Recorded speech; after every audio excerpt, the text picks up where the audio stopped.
नमस्कार बच्चों, मैं विमल कुमार आपका हिंदी शिक्षक। मैं आशा करता हूं कि आप अपने घरों में सुरक्षित होंगे। आज हम हमारे अध्ययन को आगे जारी रखते हुए एक नया बिंदु पढ़ने जा रहे हैं, वाक विचार। तो किसी भी भाषा व व्याकरण के 3 अंग माने गए हैं। उसी तरह हिंदी की भाषा व व्याकरण के भी 3 अंग हैं। सबसे पहला अंग वर्ण, दूसरा अंग शब्द और नंबर 3 वाक्य। इन तीनों अंगों के सहयोग से भाषा का क्या होता है, निर्माण होता है। तो भाषा व व्याकरण के 3 अंग हैं। फिर आगे चलते हम कि भाषा की सबसे छोटी इकाई यहाँ है वर्ण। सबसे छोटी इकाई अर्थात सबसे छोटा अंग क्या है, वर्ण। तो वर्ण आप देख रहे हैं, ये हमारे वर्ण हैं। अब कह रहे हैं कि भाषा की सबसे छोटी इकाई वर्ण क्यों है, क्योंकि वर्ण शब्द और वाक्य, शब्द का अर्थ होता है, वाक्य का भी अर्थ होता है, लेकिन वर्ण ध्वनि को मूर्त रूप प्रदान करता है, इसका कोई अर्थ नहीं होता है। तो इसका ये सिर्फ प्रतीक चिन्हों के रूप में काम लिए जाते हैं। हिंदी वर्णमाला के सभी वर्णों में स्वर, व्यंजन, संयुक्त स्वर, ग्रहित स्वर आदि सभी लिए जाते हैं। अब हम दूसरा बिंदु देखते हैं वर्णों के। तो ये वर्ण हैं, ये सभी वर्ण अलग अलग लिए गए हैं, तो इनका कोई भी अर्थ नहीं निकल रहा। तो आगे कह रहे हैं कि वर्णों के सार्थक समूह को शब्द कहते हैं। शब्द किसे कहते हैं, वर्णों के सार्थक समूह को शब्द कहते हैं। अब आप सोच रहे हैं कि शब्द, जैसे हमने ऊपर को ये वर्ण लिए गए, इनमें से हमने शब्द ले लिया क, च और आ, इन शब्द, लेकिन ये शब्द हमारा कोई सार्थक शब्द नहीं है। यहाँ पे हम बात कर रहे थे सार्थक समूह कैसा होना चाहिए, सार्थक। अब जैसे हमने ये वर्णों को व्यवस्थित कर दिया क, म और ल, तो ये क्या हो गया, एक सार्थक शब्द निर्माण हो गया। तो इस तरह के शब्दों का निर्माण, अर्थात वर्णों से जो शब्द बनता है वो सार्थक होना चाहिए। फिर हम आगे चलते हैं, शब्दों के सार्थक समूह को वाक्य कहते हैं। शब्दों का कैसा होना चाहिए, सार्थक समूह होना चाहिए। जैसे शब्द राधा, कमल, गाना, सोना, गया, ये सभी शब्द हैं। राधा भी शब्द है, कमल भी शब्द है, गाना भी शब्द है, सोना भी शब्द है, गया, ये सब शब्द। लेकिन इस पूरे को एक हम वाक्य नहीं कह सकते, क्योंकि शब्दों का सार्थक समूह नहीं है, अर्थात इसका कोई अर्थ नहीं निकल रहा है। इसलिए तो ये लिए लिख रहा है, ये सभी शब्द हैं लेकिन सार्थक समूह नहीं है, इसलिए वाक्य नहीं कह सकते हैं। जैसे अब हमने इनसे वाक्य बनाने की कोशिश की, सार्थक समूह बनाया है कि राधा ने गाना गाया। अब ये क्या हो गया, गाना गाया राधा ने, तो ये शब्दों का सार्थक समूह है। यह क्या कहलाएगा, एक वाक्य कहलाएगा, अर्थात यह एक वाक्य है। आगे हम वाक्य के संबंध में कुछ तथ्य और हैं कि भाषा व व्याकरण की सबसे बड़ी इकाई वाक्य है। ऊपर हमने पढ़ा था भाषा की सबसे छोटी इकाई वर्ण है, और ये कह रहा है कि भाषा व व्याकरण की सबसे बड़ी इकाई वाक्य है। फिर कह रहा है दूसरा, भाव या भावार्थ के आधार पर भाषा की सबसे बड़ी इकाई वाक्य है। अर्थात वाक्य में क्या होना चाहिए, भाव और भावार्थ, या अगर भाव और भावार्थ के आधार पर वाक्य का निर्माण हुआ है तो वो भाषा की सबसे बड़ी इकाई मानी जाएगी। तो फिर कह रहा है कि अर्थ के आधार पर भाषा की सबसे छोटी इकाई शब्द है। तो सबसे छोटी क्या है, शब्द। तो छोटे छोटे शब्दों के निर्माण से क्या बनता है, तो वाक्य। तो वाक्य क्या हो गया, बड़ी इकाई, छोटी इकाई तो अर्थ के आधार पर सबसे छोटी इकाई शब्द हो गया और सबसे बड़ी वाक्य हो गया।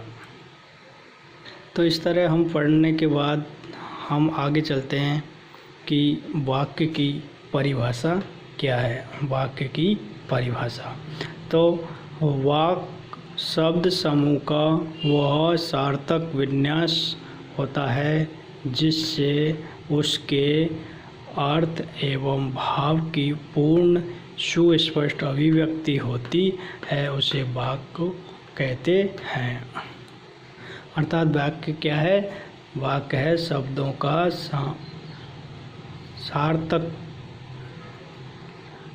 अर्थात वाक्य है शब्द समूह का सार्थक विन्यास। अर्थात शब्द जो वाक्य में जो शब्द लिए गए हैं वो सार्थक होने चाहिए, तभी जाके एक वाक्य का सुस्पष्ट और उनकी क्या होनी चाहिए? सुस्पष्ट अभिव्यक्ति होनी चाहिए। उन शब्दों का सुस्पष्ट अभिव्यक्ति विचार, तभी जाके वो वाक्य का निर्माण करते हैं। फिर कहते हैं हम वाक्य के अंग। सामान्य वाक्य के 2 अंग होते हैं। अब हम हमारे बिंदु पर आते हैं कि वाक्य के अंग। वाक्य के अंगों में सामान्य वाक्य के 2 अंग होते हैं। नंबर 1 उद्देश्य और नंबर 2 विधेय। उद्देश्य और विधेय, अब ये 2 अंग हैं। 2 अंगों के बारे में हम पढ़ते हैं कि उद्देश्य किसे कहते हैं। उद्देश्य किसे कहते हैं? तो उद्देश्य के बारे में, जिसके संबंध में वाक्य में कहा जाता है उसे उद्देश्य कहते हैं। तो फिर कह रहे हैं कि अतः कर्ता ही वो वाक्य में उद्देश्य होता है। इसमें कर्ता के साथ कर्ता विस्तार भी आता है। अब आप कर्ता विस्तार के बारे में हम एक उदाहरण ले रहे हैं, उसमें आपको पता चलेगा कि कर्ता विस्तार क्या होता है। अब हम एक वाक्य ले रहे हैं, जैसे मेरा भाई आलोक धार्मिक पुस्तकें अधिक पढ़ता है। यह एक क्या है? वाक्य। अब ऊपर हमने परिभाषा पढ़ी थी, जिसके संबंध में वाक्य में कहा जाता है उसे उद्देश्य कहते हैं। अतः कर्ता ही वाक्य में उद्देश्य होता है। तो किसके संबंध में कह रहे हैं? कि मेरे भाई आलोक के बारे में कह रहे हैं कि मेरा भाई आलोक क्या करता है? धार्मिक पुस्तकें अधिक पढ़ता है। तो आलोक क्या हो गया? कर्ता, और मेरा भाई क्या हो गया? इस कर्ता का विस्तार, इसका संबंध बता रहा है कि कौन? आलोक मेरा भाई। तो ये हो गया कर्ता का विस्तार। मेरा भाई कर्ता का विस्तार हो गया, ये कर्ता हो गया। तो ये पूरा मेरा भाई आलोक, यहाँ तक ये पूरा क्या हो गया? उद्देश्य हो गया। उद्देश्य क्यों है? कि जिसके संबंध में वाक्य में कहा जाता है उसे उद्देश्य कहते हैं। अतः कर्ता ही वाक्य में उद्देश्य होता है। इसमें कर्ता के साथ कर्ता विस्तार भी आता है। तो ऊपर दी गई परिभाषा का पूर्ण अर्थ यहाँ पर निकल रहा है। देखो, ये आलोक करता है और ये मेरा भाई आलोक कर्ता आलोक का क्या बता रहा है? विस्तार बता रहा है। ये उसका एक विशेषण रूप है।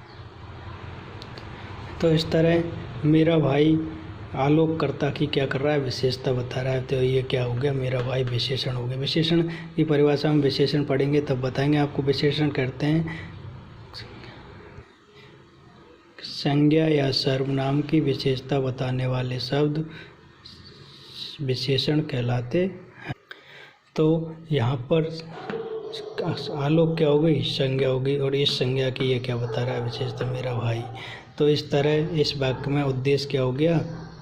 कर्ता, और कर्ता का विस्तार उद्देश्य कहलाता है। तो मेरा भाई आलोक इस वाक्य का क्या है? उद्देश्य है। यहाँ तक ये उद्देश्य है। फिर आगे इसमें लिख भी दिया है, इस वाक्य में मेरा भाई आलोक उद्देश्य है और केवल आलोक कर्ता है। तो मेरा भाई कर्ता आलोक का विशेषण, अर्थात इसे कर्ता का विस्तार कहेंगे। फिर वाक्य का दूसरा अंग जो यहाँ पर हमने पहले बताया था, विधेय। तो दूसरे अंग के बारे में हम पढ़ेंगे। विधेय किसे कहते हैं? विधेय किसे कहते हैं? तो कर्ता। कर्ता या उद्देश्य। कर्ता को क्या कहा गया है? हमने ऊपर उद्देश्य कहा गया है। उद्देश्य के संबंध में वाक्य में जो कुछ कहा जाता है उसे विधेय कहते हैं। अतः उद्देश्य के अंतर्गत वाक्य में प्रयुक्त क्रिया का विस्तार, कर्म का विस्तार, पूरक जैसे हम अंग्रेजी में अदर वर्ड कहते हैं उसी तरह ये हिंदी में पूरक कोई और शब्द आए वो का विस्तार आदि आते हैं। तो ये विधेय की परिभाषा हमने पढ़ ली। अब हमारा ऊपर जो वाक्य लिया था उसी में विधेय के बारे में बात करेंगे। ये कह रहा है कि मेरा भाई आलोक, ये तो उद्देश्य हो गया, हमने ऊपर पढ़ लिया। फिर कह रहा है कि धार्मिक पुस्तकें अधिक पढ़ता है। तो कर्म क्या हो गया? धार्मिक। कर्म तो हो गया पुस्तक, और कर्म का विस्तार क्या हो गया? जिस तरह आलोक का विस्तार, कर्ता का विस्तार था मेरा भाई, उस तरह कर्म का विस्तार है। कर्म की विशेषता कैसी बता रहा है कि धार्मिक पुस्तक कैसी? धार्मिक। ये कर्म का विस्तार हो गया। और अधिक पढ़ता है, क्रिया क्या है? क्रिया। अब क्रिया की विशेषता बता रहा है कि क्रिया कैसे पढ़ता कैसा है? अधिक पढ़ता है। तो ये हो गया क्रिया का विस्तार। पढ़ना क्रिया है और अधिक पढ़ता है, ये क्रिया का विस्तार हो गया। तो ऊपर हमने लिखा था कि विधेय के अंतर्गत वाक्य में प्रयुक्त क्रिया का विस्तार, कर्म का विस्तार, पूरक। अब इस वाक्य में और इनके अलावा कोई और शब्द नहीं है, उसको हम पूरक के अंतर्गत लेते। तो मैं आशा करता हूँ कि वाक्य के दो अंग उद्देश्य और विधेय के बारे में आपको पूरी जानकारी हो गई। फिर हम आगे पढ़ते हैं कि वाक्य के प्रकार या वाक्य के भेद। तो वाक्य के 3 भेद हैं। प्रयोग या संरचना के आधार पर वाक्य के भेद। तो प्रयोग संरचना के आधार पर वाक्य के 3 भेद हैं। तो प्रयोग संरचना के आधार पर पहला कौन सा है? साधारण वाक्य, दूसरा संयुक्त वाक्य, तीसरा मिश्र या मिश्रित वाक्य। ये क्या है? प्रयोग और संरचना के आधार पर 3 भेद। फिर अर्थ के आधार पर वाक्य के भेद 8 होते हैं और क्रिया के आधार पर वाक्य के भेद 3 होते हैं। जो क्रिया के आधार पर वाक्य के भेद 3 होते हैं, इन्हें ही हम वाच्य कहते हैं। क्रिया के आधार पर वाक्य के 3 भेद हैं, इन्हें हम एक नया बिंदु वाच्य कहते हैं। तो इनके बारे में हम कह रहे थे। तो ये हो गए क्रिया के आधार पर जो वाक्य थे वो कर्तृवाच्य, कर्मवाच्य और भाववाच्य, ये 3 भेद हो गए। फिर हम ये बता रहे हैं कि अर्थ के आधार पर वाक्य के 8 भेद। उन 8 भेदों में है विधानार्थक वाक्य, निषेधात्मक वाक्य, आज्ञार्थक वाक्य, प्रश्नार्थक वाक्य, इच्छार्थक वाक्य, संदेहार्थक वाक्य, संकेतार्थक वाक्य, विस्मयबोधक वाक्य। तो ये हमारे 8 भाग इसके हो गए। आगे हम इन सभी के बारे में अलग अलग पढ़ेंगे। पहले हम पढ़ते हैं प्रयोग के आधार पर वाक्य भेद जो 3 दिखाए गए हैं: साधारण वाक्य, संयुक्त वाक्य और मिश्र और आश्रित वाक्य।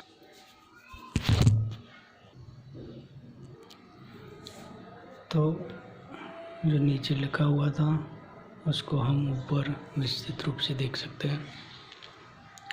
वाक्य के प्रकार या भेद। प्रयोग या संरचना के आधार पर 3 प्रकार होते हैं: साधारण वाक्य, संयुक्त वाक्य और मिश्र वाक्य।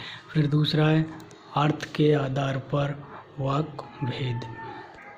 तो अर्थ के आधार पर विधानार्थक, निषेधात्मक वाक्य, आज्ञार्थक वाक्य, प्रश्नार्थक वाक्य, इच्छार्थक वाक्य, संदेहार्थक वाक्य, संकेतार्थक वाक्य और विस्मयबोधक वाक्य।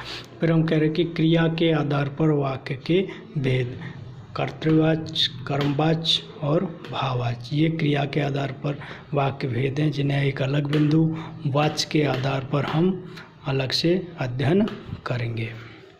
तो मैं आशा करता हूँ कि आपको वाक्य के बारे में संक्षिप्त परिचय मिला होगा। फिर इन सब के बारे में अलग अलग हम अगली क्लास में अध्ययन करेंगे।